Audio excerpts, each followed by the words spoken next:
Hi നമസ്കാരം. ഞാൻ സൈന്ധവിയാണ്. എന്തൊക്കെയുണ്ട് വിശേഷം? എല്ലാവർക്കും സുഖമെന്ന് വിശ്വസിക്കുന്നു. എനിക്ക് സുഖം തന്നെയാണ്. ഞാൻ ഇന്ന് പറയാൻ വന്നത്, നമ്മളിപ്പം ഈ രണ്ട് മൂന്നല്ല ഒരാഴ്ചയോടെ നമ്മൾ കേട്ടുകൊണ്ടിരിക്കുകയാണ് പെരുങ്ങോട്ടുകരയിലെ ദേവസ്ഥാനം അവിടുത്തെ ഒരു വലിയൊരു ഇഷ്യൂസ്. കാരണം അവിടുത്തെ ഒരു തന്ത്രിയാണോ അല്ലെങ്കിൽ മരുമകനാണോ എന്നറിയില്ല, പുള്ളി ഒരു സ്ത്രീയോട് അവന്മാരായിട്ട് മെസ്സേജ് അയച്ചെന്നും എടുത്തെന്നും പിന്നെ പറയുന്നു അവർക്കൊരു കേസുണ്ടായിരുന്നു, അതിൻ്റെ പരമായിട്ട് ഓപ്പോസിറ്റ് നിൽക്കുന്ന കക്ഷികൾ അങ്ങനെ ചെയ്തതാണെന്നും പറയുന്നുണ്ട്. എനിവേ എന്തിരുന്നാലും ഞാൻ പറയുകയാണ്, ഇപ്പോൾ ഏറ്റവും കൂടുതൽ നമ്മുടെ കേരളത്തിൽ ഗുരുവായൂർ അമ്പലം കഴിഞ്ഞാലും അതുപോലെ ചോറ്റാനിക്കര അങ്ങനെയുള്ള ടെമ്പിൾ കഴിഞ്ഞാലും ഇപ്പോൾ ഏറ്റവും കൂടുതൽ വരുമാനം ഉണ്ടാക്കുന്ന ഇങ്ങനെയുള്ള അമ്പലങ്ങളിലാണ്. ഈ കുട്ടിച്ചാത്തൻ അങ്ങനെയുള്ള ഒരു ഭഗവാനെ വെച്ചിട്ട് പൈസ ഉണ്ടാക്കുന്ന അമ്പലങ്ങളാണ് ഏറ്റവും കൂടുതൽ. കാരണം നമ്മുടെ എറണാകുളത്ത് തന്നെ ഇങ്ങനെ 2 സ്ഥലങ്ങളുണ്ട്. കാരണം ഇങ്ങനെ ഒരു മഠമെന്ന് പറയുന്നതാണ്, നിങ്ങൾക്ക് എല്ലാവർക്കും മനസ്സിലാവും ആരെ ഉദ്ദേശം പറയുന്നതെന്ന്. ഒരു കുട്ടിച്ചാത്തൻ്റെ ഒരു പ്രതിഷ്ഠ വലിയ രീതിയിലുണ്ടാക്കി ഒരു ഒരു ഒരു ഒരു 10-25 സെൻറ്റിന് മേളിൽ വരും. ഒരു ഏക്കർ കൂട്ടിക്കുക അതിനകത്തുള്ളിൽ, ഇല്ലെങ്കിൽ ഒരു 75 സെൻറ്റ് 50 സെൻറ്റ് വരട്ടെ, അതിനുള്ളിൽ ഇങ്ങനെ ഭഗവാനെ വെച്ചു പൂജിച്ച് ഇങ്ങനെ അവിടെ ചെല്ലുന്ന ആൾക്കാർക്ക് ഭക്ഷണമുണ്ട്, ഉച്ചയ്ക്ക് ഊണും, അങ്ങനെ മോർണിംഗ് കോഫി, അങ്ങനെ എന്തൊക്കെയോ സാധനങ്ങൾ അവിടെ ഉണ്ട്. പിന്നെ വലിയൊരു ഭഗവാൻ വലിയൊരു ഇതാണ് അവിടെ വെച്ചിരിക്കുന്നത്. ചാത്തൻ്റെ വലിയൊരു പ്രതിഷ്ഠയാണ്. പൊന്നുണ്ണി വിഷ്ണുമായയുടെ വലിയൊരു പ്രതിഷ്ഠയാണ് അവിടെ വെച്ചിരിക്കുന്നത്. പക്ഷെ ആ ഒരു അവിടെ നിന്നുള്ള ആൾക്കാർക്കുള്ള അതിൻ്റെ ഉടമസ്ഥതയിലുള്ള ആ വ്യക്തിക്ക് വരുമാനമെന്ന് വെച്ചാൽ കോടികളാണ്. കാരണം ഞാൻ അന്ന് ആ അമ്പലത്തിൽ അല്ലെങ്കിൽ ആ പൊന്നുണ്ണി വിഷ്ണുമായ ടെമ്പിളിൽ ചെന്ന സമയത്ത് ഞാൻ അവിടുത്തെ തിരുമേനി എന്ന് പറയുന്ന ഒരു കഷൻ്റെ ഉള്ളൊരു മനുഷ്യ ഇരിപ്പുണ്ട്. ചെന്നപ്പോൾ അവർ നമ്മളെ ചെന്ന് തൊഴാൻ കയറി ഭഗവാനെയൊക്കെ തൊഴുതിട്ട് ഈ പുള്ളിയെടുത്ത് നമ്മുടെ പ്രശ്നം എന്താണെന്ന് അറിയാൻ വേണ്ടിയിട്ട് ടോക്കൺ എടുത്ത് വെയിറ്റ് ചെയ്ത് നമ്മൾ ഇരിക്കണം. കുറേ ആൾക്കാർ ഇങ്ങനെ വെയിറ്റ് ചെയ്ത് അങ്ങനെ ഇരിപ്പുണ്ട്. അങ്ങനെ നമ്മളെ ടോക്കൺ വന്നു, നമ്മൾ ചെന്നു കയറി പുള്ളിയെടുത്ത് സംസാരിച്ചു.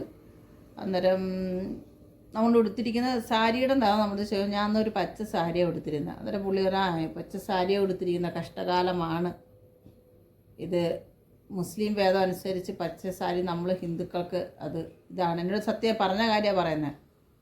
എന്നിട്ട് നിങ്ങൾ ഇത്ര ഒരു പൂജ നടത്തിവിടെ, പൂജ നടത്തിക്കഴിഞ്ഞാൽ നിങ്ങൾക്ക് ഇതെല്ലാം മാറും, നിങ്ങൾ നല്ലതാവും എന്നാ മനുഷ്യൻ പറഞ്ഞു. പക്ഷേ പുള്ളി പറഞ്ഞൊരു 35,000 രൂപയാണ് ആ ഒരു പൂജയുടെ കാര്യങ്ങൾക്ക് പറഞ്ഞത്. അന്നേരം ഞാൻ പറഞ്ഞു എൻ്റെ കയ്യിൽ ഇപ്പം എൻ്റെ കയ്യിലില്ല, ഞാനത് ആലോചിച്ചിട്ട് പറയാമെന്ന് പറഞ്ഞു. അന്നേരം അവിടെ ഇങ്ങനെ നമ്മുടെ പൊന്നുണ്ണി വിഷ്ണുവായുടെ കുറേ കുഞ്ഞു വിഗ്രഹങ്ങൾ അവിടെ ഇരിപ്പുണ്ട്. ഞാൻ അതിൽ നിന്നൊരു വിഗ്രഹം മേടിക്കുകയും ചെയ്തു. ആ അമ്പലത്തിൽ കൊടുത്ത് പൂജിച്ച് ഞാൻ കൊണ്ടുവന്ന് ഷോപ്പിൽ വെക്കുകയും ചെയ്തു. അതുപോലെയാണ് ഇനി പെരിങ്ങോട്ടുകരയിലും അങ്ങനെയുള്ള അവിടെ ഒരു 3 സ്ഥാനമുണ്ട്. ഇങ്ങനെ പെരിങ്ങോട്ടുകരയിൽ 3 എണ്ണം ഉണ്ട്. അതെല്ലാം വലിയ വലിയ പണക്കാരാണ് അവരെല്ലാവരും. കാരണം ഞാൻ ഓരോ സ്ഥലത്ത് ചെല്ലുമ്പോഴാണ് അറിയുന്നത് ഇവരൊക്കെ ഇത്ര കോടികളുടെ ആസ്തിയുള്ള മനുഷ്യരാണെന്ന്. ഇവർക്കും ഉണ്ട് ആ 3 സ്ഥലം. ഇവർ അനിയനും ചേട്ടനും ഉണ്ട്. അവരും ഇതിനൊക്കെ ഒരു കുടുംബക്കാരാണ്. ഈ കുടുംബക്കാർക്കെല്ലാം ഈ വിഷ്ണുമായ ഭഗവാൻ വാരിക്കോരി കൊടുത്തിട്ടുണ്ട്. ഇഷ്ടം പോലെ വാരിക്കോരി ഭഗവാൻ കൊടുത്തിട്ടുണ്ട്. പിന്നെ ഇവർ ഈ വരുന്ന സാധാരണക്കാരായ മനുഷ്യരെ പിഴിയാണ്. കാരണം ഇവരും 10-35,000 രൂപ പറഞ്ഞ്, മറ്റേ അവിടെ ചെന്ന് പൂജ നടത്തുന്ന അവരും പറഞ്ഞ് 10, 25,000, 30,000 രൂപ നമ്മളുടെ ദോഷങ്ങൾ മാറാൻ വേണ്ടിയിട്ട് ഇങ്ങനെ ചെയ്താൽ മതി എന്ന് പറയും. പക്ഷെ ഞാൻ അതൊന്നും ചെയ്തിട്ടില്ല, ഉള്ള സത്യം പറയാമല്ലോ. കാരണം നമ്മൾ ചെല്ലുക, തൊഴുക, നമ്മൾ പോരുക, ഇത്ര മാത്രമേ ഞാൻ ചെയ്തിട്ടുള്ളൂ. അവിടെ ഉണ്ട് എല്ലാവർക്കും ഭക്ഷണവും കാര്യങ്ങളും. കാരണം ഈ ഭക്ഷണം കൊടുക്കുന്ന വേറൊന്നും കൊണ്ടല്ല, ഈ മേടിക്കുന്ന ആൾക്കാരെ കയ്യിൽ നിന്ന് ഒരു വീതം നാട്ടുകാർക്ക് അല്ലെങ്കിൽ വരുന്ന ആൾക്കാർക്ക് ഭക്ഷണമായിട്ട് ഇവർ കൊടുക്കുന്നതാണ്. ഇവരുടെ കുടുംബങ്ങളാണ് വലുതാവുന്നത്. അവിടെയുള്ള സ്ത്രീകളെ കണ്ടാലും അറിയാം, നല്ല വില കൂടിയ പട്ടുസാരികളും ആഭരണങ്ങളും ആണ് ഇവർ ധരിച്ചിരിക്കുന്നത്. ആ അമ്പലത്തിനകത്ത് അവരെ പൂജ സമയങ്ങളിൽ നിൽക്കുന്ന പെണ്ണുങ്ങൾ ഇട്ടിരിക്കുന്ന അവരുടെ ബന്ധുക്കൾ. അതുപോലെയാണ് നമ്മുടെ എറണാകുളത്തുള്ള അയാളുടെ കഴുത്തിലുണ്ട് ഒരു 10 പവൻ്റെ സാധനം. കയ്യിലും കാലിലും ദേഹത്തും എല്ലാം കൊണ്ട് 10 പവന് മേളിലുണ്ടെങ്കിലേ ഉള്ളൂ. അയാളുടെ വൈഫിൻ്റെ ദേഹത്തും ഉണ്ട്. കാരണം ഇതെല്ലാം അവരെ കുടുംബക്കാരാണ്, അല്ല പുറത്തുനിന്നൊരു വ്യക്തിയല്ല ഉള്ളതവിടെ. പിന്നെ അത് കൂടാഞ്ഞാണെങ്കിൽ ബെൻസ്, അത് കണക്ക് താറ്, അങ്ങനെ പല വണ്ടികളാണ് ഇവരെടുക്കുന്നതും. ഇതേപോലെയാണ് മറ്റേ ആൾക്കാരും. കാരണം ഇവരെയൊക്കെ കുടുംബങ്ങളാണ് ഈ പാവപ്പെട്ട മനുഷ്യരെ കയ്യിൽ നിന്ന് പിഴിഞ്ഞുണ്ടാക്കി ഇവർ നന്നാവുന്നത്. പിന്നെ പല പല ഒക്കെ ഈവൻ നമ്മുടെ ഈ അമ്പലത്തിൽ സുരേഷ് ഗോപി വരെ പോയിട്ടുണ്ട്. ഉള്ളത് പറയാം, മിക്ക സിനിമാ നടന്മാർ വരെ ഈ തൃശ്ശൂരുള്ള ഈ അമ്പലത്തിൽ അവിടെ ഫ്രെയിം ചെയ്തിങ്ങനെ വെച്ചിട്ടുണ്ട് ചെന്ന ആൾക്കാരുടെ ഫോട്ടോസ് ഓരോന്ന്. ഞാൻ ചോദിക്കുകയാണ്, ഈ ചെന്ന ആൾക്കാരൊന്നും ഗതിയില്ലാത്ത ആൾക്കാരല്ലല്ലോ, നല്ല പൈസയുള്ള ആൾക്കാരാണ്. ഈ ചെന്ന ആൾക്കാരുടെ ഫോട്ടോസാണ് അവിടെ ഓരോ വോളിലും ഇങ്ങനെ ഫ്രെയിം ചെയ്ത് വെച്ചേക്കുന്നത്. ഈവൻ മന്ത്രിമാർ, അതുപോലെ സുരേഷ് ഗോപി, ഏതൊക്കെ നടന്മാർ ചെന്ന് വലിയ വലിയ പ്രശസ്തിയുള്ള ആൾക്കാർ ചെന്നിട്ടുണ്ട്, അവരുടെ എല്ലാവരുടെ ഫോട്ടോ നിരത്തി ഇങ്ങനെ വെച്ചിട്ടുണ്ട്. അന്നേരം ഇവിടെ ചെല്ലുന്ന ഇതൊക്കെ കണ്ടാണ് ഈ പാവപ്പെട്ടവരും അവിടെ ചെല്ലുന്നത്. ദൈവമേ നമ്മളെ കനിയണേ, അല്ലെങ്കിൽ നമ്മളൊക്കെ രക്ഷപ്പെടുത്തണേ എന്ന് പറഞ്ഞ് വിത്തുകൾ ഓടി ചെല്ലുന്നത്. പക്ഷേ ഒരു ഗുണവുമില്ല, ഉള്ളത് പറയാമല്ല.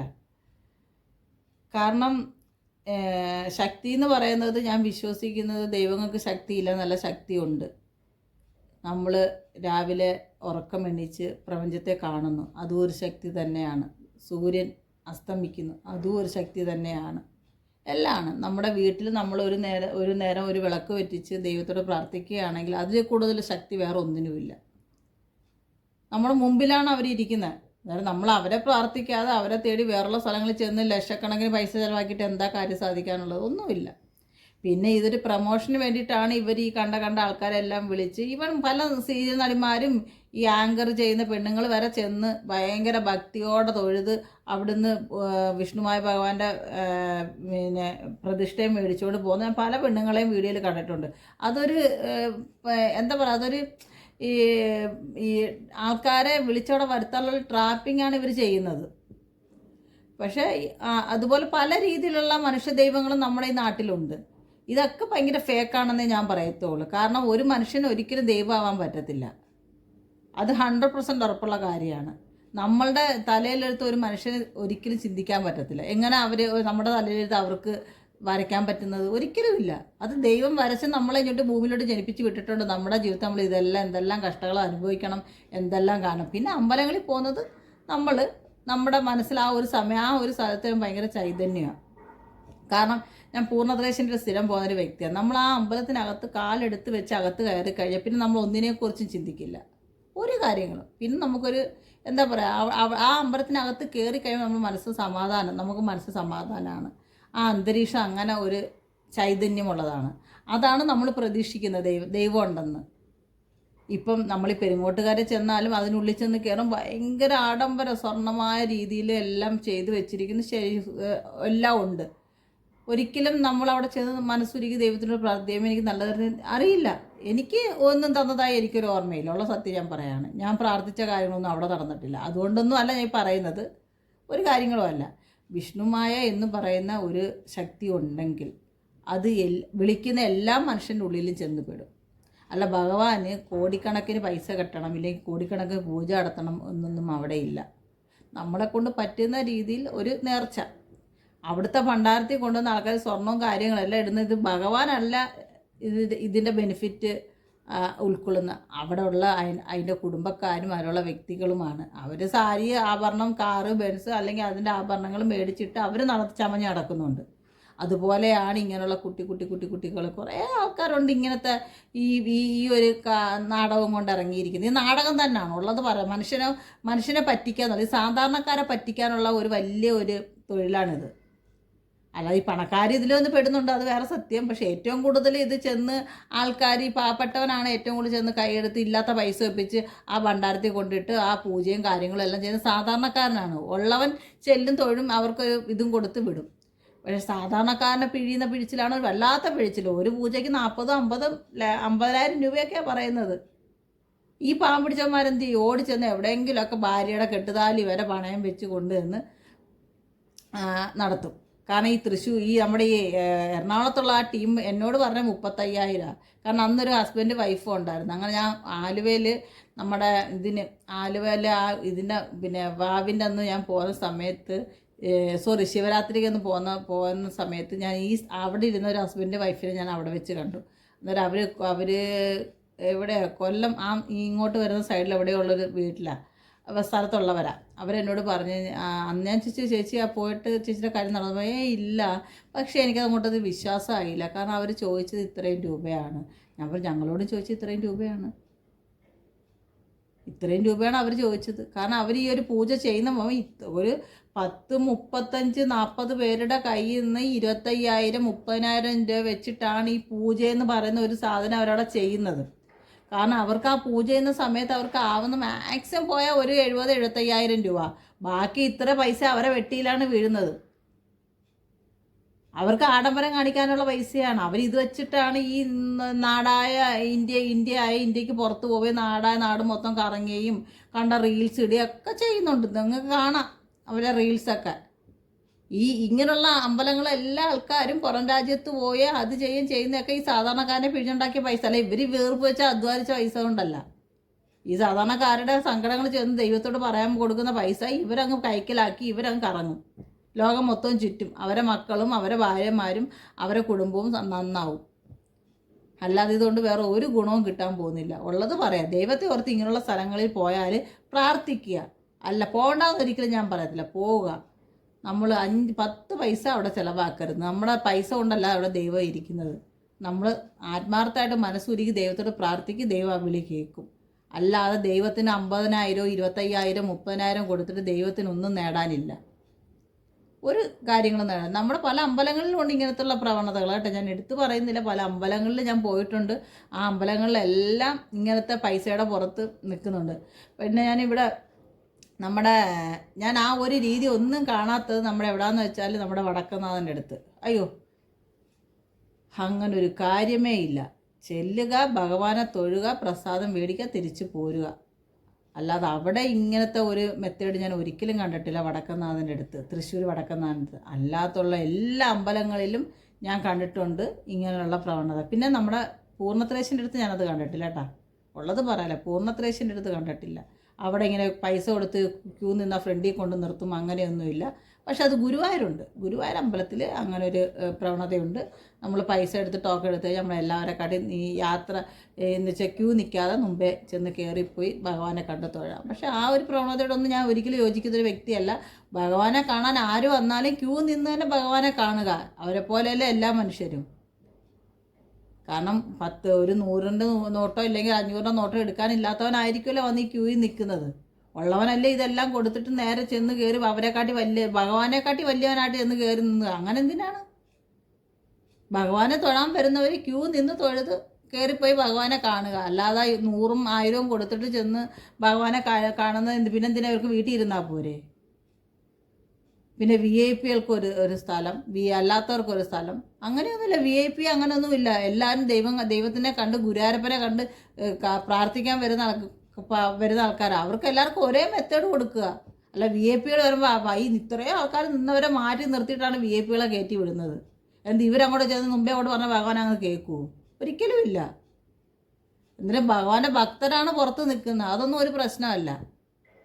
പല രീതിയിലും പല അമ്പലങ്ങളും നടക്കുന്ന ഓരോരോ കാര്യങ്ങളുണ്ട്. ഉള്ളത് പറയാമല്ല. ഈ കാര്യങ്ങളൊക്കെ ഞാൻ കാണുന്നതും കേൾക്കുന്നതൊക്കെ ഒന്ന് വിളിച്ച് തന്നെ പറയും. അത് പറയണം, മനുഷ്യരായാൽ പറയണം, പ്രതികരിക്കണം. എന്നാലേ ആൾക്കാർ അറിയത്തുള്ളൂ ഇങ്ങനെയുള്ള കാര്യങ്ങൾ നമ്മുടെ നാട്ടിൽ നടക്കുന്നുണ്ടെന്നല്ല. ഇതെല്ലാം ഒളിച്ച് വെച്ച് കെട്ടി ഒരുങ്ങി അവിടെ ചെന്ന് മുമ്പേ കയറി ആ അമ്പലത്തിൽ എത്ര നടിമാരാണ് ചെന്നിട്ടുള്ളത്? ഇത് വീഡിയോയും പിടിച്ചോണ്ട് എത്ര നടിമാർ ചെന്ന് എന്തൊക്കെ കാര്യങ്ങളാണ് കാണിച്ചു കൂട്ടിയത്? കാരണം അയാൾ ചെയ്തോ ചെയ്തില്ലയോ, അവിടെ വന്നൊരു ഭക്തയാണോ അയാൾ ആ ഒരു മെസ്സേജ് അയച്ച് ഇങ്ങനത്തെ വർത്തമാനം പറഞ്ഞത്? അത് മോശം തന്നെയാണ്. മോശമൊന്നും ഒരിക്കലും പറയാൻ പറ്റില്ല, മോശം തന്നെയാണ്. കാരണം പൈസ ഉള്ളവനൊരു രീതി, പൈസ ഇല്ലാത്തവനൊരു രീതി, ഒരിടത്തും അങ്ങനെ കാണിക്കാൻ പാടില്ല. എല്ലാവരും ദൈവങ്ങളെ കാണാനും അവരോട് സംസാരിക്കാനും നമ്മുടെ പ്രാർത്ഥന അവരോട് പറയാനുമാണ് ചെല്ലുന്നത്. അന്നേരം അവിടെ എല്ലാവരും ഒരുപോലെ ഭഗവാന്റെ മുമ്പിൽ. അല്ലാതെ ഇന്ന നടി ഇന്നതുപോലെ ഇല്ലെങ്കിൽ ഇന്ന മനുഷ്യനെ അപ്പോഴവരെ ഒതുക്കി നിർത്തുക, അതൊന്നും അല്ല. ഈ വളരെ മോശപ്പെട്ട കാര്യങ്ങൾ ഞാൻ പലപ്പോഴും ഈ പെരിങ്ങോട്ടുകാരെ ഞാൻ കണ്ടിട്ടുണ്ട്. ഒരു പ്രാവശ്യം പോയപ്പോഴും ഒരു വലിയൊരു നമ്മുടെ ഒരു ആങ്കറാണ് ആ സ്ത്രീ. അവിടെ ക്യാമറയും കൊണ്ടാണ് ചെല്ലുന്നത്, പ്രാർത്ഥിക്കുന്നതും ഇതെല്ലാം ഫോട്ടോ എടുക്കുന്നുണ്ട്. അന്നേരം ഈ മറ്റേ ഉള്ള ആൾക്കാർ ഒഴിഞ്ഞവിടെ മാറി നിൽക്കുകയാണ്. ഇവർക്ക് മുൻതൂക്കം. എന്ത് മുൻതൂക്കം അവർക്കുള്ളത്? അവർ ജോലി ചെയ്യുകയാണ്, മീഡിയയുടെ മുമ്പിലൊന്ന് ജോലി ചെയ്യുകയാണ്. പറയുമ്പോൾ സെലിബ്രിറ്റി സ്റ്റാറ്റസ്. എന്ത് സെലിബ്രിറ്റി സ്റ്റാറ്റസ്? ഒരു ഒരു പ്രമുഖ ആങ്കറാണ് പുള്ളിക്കാരി. ഞാൻ അന്ന് കണ്ട കാഴ്ചയാണത്. ഉള്ളത് തന്നെ പറയുന്നത്. ബാക്കിയുള്ള ആൾക്കാരെ മാറ്റി നിർത്തിയിട്ട് ഇവർക്കൊരു മുൻതൂക്കം കൊടുത്ത് ഇവരുടെ ആ ഒരു ഇത് അതൊരിക്കലും മോശമാണ്. അങ്ങനൊന്നും കാണിക്കാനേ പാടില്ല. എല്ലാവരും ഒരുപോലെയാണ് ദൈവത്തിൻ്റെ മുമ്പിൽ ചെല്ലുന്നത്. എല്ലാവർക്കും പ്രാർത്ഥിക്കാൻ, അല്ലെങ്കിൽ സെലിബ്രിറ്റിക്ക് വേറൊരു രീതി, പാവപ്പെട്ടന് വേറൊരു രീതി, അങ്ങനെയൊന്നുമില്ല. എല്ലാവരും ഒരേ കാര്യത്തിനായിരിക്കും ഭഗവാന്റെ മുമ്പിൽ ചെല്ലുന്നത്. ചിലവർ കാഴ്ചകെട്ടുമായിട്ട് പോയി നിൽക്കാറുണ്ട്. ഉള്ള സത്യം പറയാലോ. കാഴ്ചകെട്ടിനാണ് ചില പെണ്ണുങ്ങളും ആൾക്കാരും ചില ആണുങ്ങളും ചെല്ലുന്നത്. പിന്നെ അവനവൻ്റെ രീതിയിൽ അവനവൻ എവിടെ ഇരുന്നാലും പ്രാർത്ഥിച്ചാലും ദൈവം അവർക്ക് കൊടുക്കാനുള്ളത് കൊടുക്കും. ഇനിയിപ്പോൾ ഇതിൻ്റെ പേര് എന്നെ പൊങ്കാലയിട്ടാലും എനിക്ക് ഒരു പ്രശ്നവുമില്ല. ഞാൻ ഉള്ളതുള്ളത് ആ ഒരു നിരക്ഷരവാദിയല്ല. ഞാൻ ദൈവത്തെ ഏറ്റവും കൂടുതൽ വിളിക്കുന്നത്, ഞാൻ എല്ലാ അമ്പലങ്ങളിലും പോകുന്ന സ്ത്രീയാണ്. ഞാൻ ഒരിക്കലും 1 രൂപ കൊടുത്ത് മുമ്പേ ചെന്ന് കയറാൻ നിൽക്കത്തില്ല. ക്യൂ നിന്ന് ഭഗവാനെ കാണണമെങ്കിൽ ക്യൂ തന്നെ നിന്ന് ഭഗവാനെ കാണും. അല്ലാതെ എനിക്ക് ഇത്ര രൂപ കൊടുത്ത് എൻ്റെ കയ്യിൽ പൈസയില്ല കൊടുത്ത് കയറാൻ. ഞാൻ അങ്ങനെ. പിന്നെ നോർത്ത് ഇന്ത്യയിൽ ഞാൻ പറയല, മധുര മീനാക്ഷി കോവിൽ ഞാൻ എല്ലാ ഓണത്തിന് അമ്പലത്തിൽ പോകാൻ ആഗ്രഹിക്കുന്ന ഒരു സ്ത്രീയാണ്. ഞാൻ കഴിഞ്ഞ വർഷം മുതൽ ഞാൻ അങ്ങനെ തുടങ്ങുന്നത്. ഈ വർഷവും ഞാൻ തിരുവോണത്തിന് ഞാൻ മധുര മീനാക്ഷി കോവിലിൽ പോകും. എനിക്ക് ദേവീനെ ഭയങ്കര ഇഷ്ടമുള്ളൊരു ദേവിയാണ് മധുര മീനാക്ഷി കോവിലെ അമ്മ. അവിടെ പോയി ഇങ്ങനെ ക്യൂ നിന്ന സമയത്ത് ഭയങ്കര ക്യൂ നിന്ന സമയത്ത് കുറേ ആൾക്കാർ വന്നിട്ട് 1000 രൂപ ഒരാൾക്ക് 1000 രൂപ കൊടുത്തു കഴിഞ്ഞാൽ നമ്മളെ ദേവിയുടെ മുമ്പിൽ ദർശനം ചെയ്യാം. അന്നേരം ഞാൻ ചോദിക്കട്ടെ, ഈ 1000 രൂപ കൊടുക്കാതെ ഇത്രയും ആൾക്കാരവിടെ നിൽപ്പുണ്ട്, അവർക്ക് ദേവി ദർശനം കൊടുക്കത്തില്ലേ? അവർക്കും ദർശനം കൊടുക്കും ദേവി. ഞാൻ കണ്ടതാണെന്ന്. അന്ന് എൻ്റെ ബ്രദർ എന്നോട് ചോദിച്ചു, നമുക്ക് പോയി തൊഴാം. മോനുസിനോട് ചോദിച്ചു, നമുക്ക് പോയി തൊഴാം. നമ്മൾ വേണ്ട മോനുസ്, നമുക്ക് ഇങ്ങനെ ക്യൂ നിന്ന് ഇങ്ങനെ പോവാം. കാരണം നമ്മൾ വന്ന് ഇവിടെ ഇത്രയും ദൂരം യാത്ര ചെയ്ത് വന്ന ദേവിയെ കാണാനാണ്. അന്നേരം ഈ ഒരു ക്യൂ നിന്നെന്ന് വെച്ച് ഒരു കുഴപ്പവും വരത്തില്ല. നമുക്കിങ്ങനെ തന്നെ ദേവീനെ കണ്ടിട്ട് നമുക്ക് പോകാമെന്ന് പറഞ്ഞു. ഞങ്ങൾ അങ്ങനെ ക്യൂ നിന്ന് തന്നെ ദേവീനെ കണ്ടത്. അതിൻ്റെ ചൈതന്യം ഒന്ന് വേറെയാണ്. അല്ല, നമ്മൾ ഇത്രയും ബിസി ഉള്ളവർ അമ്പലത്തിലോട്ട് വരരുത്. ഈ നിൽക്കുന്ന ആൾക്കാർ ഇത്ര മാറ്റി നിർത്തിയിട്ടാണ് ഇവരെ കയറ്റി വിടുന്നത്. എന്ത് ആൾക്കാർക്ക് അവിടെ ഈ ഏറ്റക്കുറച്ചിലാണെന്ന് നിങ്ങളൊന്ന് ആലോചിച്ച് നോക്ക്. സെലിബ്രിറ്റീസ് ആണെങ്കിൽ അവിടെ ഭഗവാന്റെ മുമ്പിൽ ഒരു സെലിബ്രിറ്റീസ് ഒന്നും ഇല്ല. ഭഗവാന്റെ മുമ്പിൽ ദേവിയുടെ മുമ്പിലായാലും എല്ലാവർക്കും മനുഷ്യർ ഒരുപോലെയാണ്. അല്ല, അവിടെ ഇന്ന സെലിബ്രിറ്റീസ് വരുന്നതുകൊണ്ട് ദേവി ഒന്ന് എഴുന്നേറ്റ് നിൽക്കാം, ഇല്ലെങ്കിൽ ഇന്ന സെലിബ്രിറ്റി ഭഗവാൻ ഒന്ന് എഴുന്നേറ്റ് നിൽക്കാം, ഒന്നും അങ്ങനെയൊന്നുമില്ല. അവിടെ എല്ലാവരും തുല്യരാണ്. അതെപ്പോഴും നമ്മൾ മനസ്സിലാക്കുക. പിന്നെ ഇങ്ങനെയുള്ള അമ്പലങ്ങളിൽ പോയി ഈ ആൾമനുഷ്യർ പറയുന്നതായിട്ടുള്ള പൂജയും നടത്തി, ഉള്ള കടവും കിടവും മേടിച്ചുള്ള പൂജയും നടത്തി വീണ്ടും കടക്കാരാവാതെ ആ ഉള്ള പൈസ കൊണ്ട് നിങ്ങളുടെ കടം വീട്ടിയിട്ട് നിങ്ങൾ വീട്ടിൽ ഇരുന്ന് അല്ലെങ്കിൽ അവിടെ പോയിരുന്നോ ദൈവത്തിനോട് കാര്യങ്ങൾ പറയാതെ അവർ കേൾക്കും. അല്ലാതെ ദേവിക്ക് ഇത്ര പൂജ നടത്തിയാൽ, അല്ലെങ്കിൽ ഭഗവാൻ ഇത്ര പൂജ നടത്തിയാൽ നമ്മൾ രക്ഷപ്പെടുള്ളൂ എന്ന് എവിടെ എഴുതി വെച്ചിട്ടില്ല. അങ്ങനെയൊന്നുമില്ല. നമ്മുടെ നാൾ പ്രകാരം നമുക്ക് എന്ത് ചെയ്യാൻ പറ്റുമോ അത് നമ്മൾ ചെയ്യുക. പിന്നെ ഇതിനൊക്കെ സോഷ്യൽ മീഡിയ കുറേ ഇതുണ്ട്, ഇന്ന നാളുകാർക്ക് ഇന്ന സംഭവിക്കും. അതാരാ പ്രവചിക്കുന്നത്? അല്ല, ചോദിക്കട്ടെ, ഈ പറയുന്ന ആളുടെ നാളെ അതാണോ ഇല്ലത് എങ്ങനെ അറിയാം? അയാൾക്ക് അതിലൊരു വിഷമവും ഇല്ലേ കുത്തിയിരുന്ന് പറയുന്നതിന്? പിന്നെ ചില ആൾക്കാരാണ് ഇന്ന ആൾക്കാർക്ക് ഇന്ന സൗന്ദര്യമുള്ളവരാണ്. ഇവിടെ എല്ലാ നാളുകാരും ഒരുപോലെ തന്നെയാണ് മനുഷ്യർക്ക്.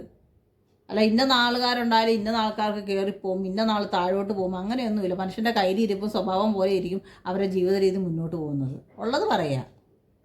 നമ്മുടെ കയ്യിലിരിപ്പ് പോലെ ഇരിക്കും നമ്മുടെ ജീവിതം മുന്നോട്ട് പോകുന്നതും വരുന്നതും അല്ല. പിന്നെ ദൈവം അവിടെ നിന്ന് സൃഷ്ടിച്ച സമയത്ത് നമ്മുടെ തലയിൽ എഴുതി വെച്ചിട്ടുണ്ട് നമ്മുടെ ജീവിതത്തിൽ എന്തൊക്കെ അനുഭവിക്കും, എന്തൊക്കെ അനുഭവിക്കാതിരിക്കും, എവിടെയൊക്കെ ചെന്ന് നിൽക്കും, ഇതെല്ലാം കറക്റ്റായിട്ട് എഴുതിയാണ് ഇങ്ങോട്ട് വിട്ടേക്കുന്നത്. അന്നേരം അതെല്ലാം അനുഭവിച്ച് നമ്മൾ തീർന്നങ്ങ് ദൈവത്തിനറിയാം അങ്ങോട്ട് വിളിക്കാൻ. കുറേ മനുഷ്യർ ബുദ്ധി വിവരവും ഇല്ലാത്ത ആൾക്കാരുണ്ട് നമ്മുടെ ലോകത്ത്.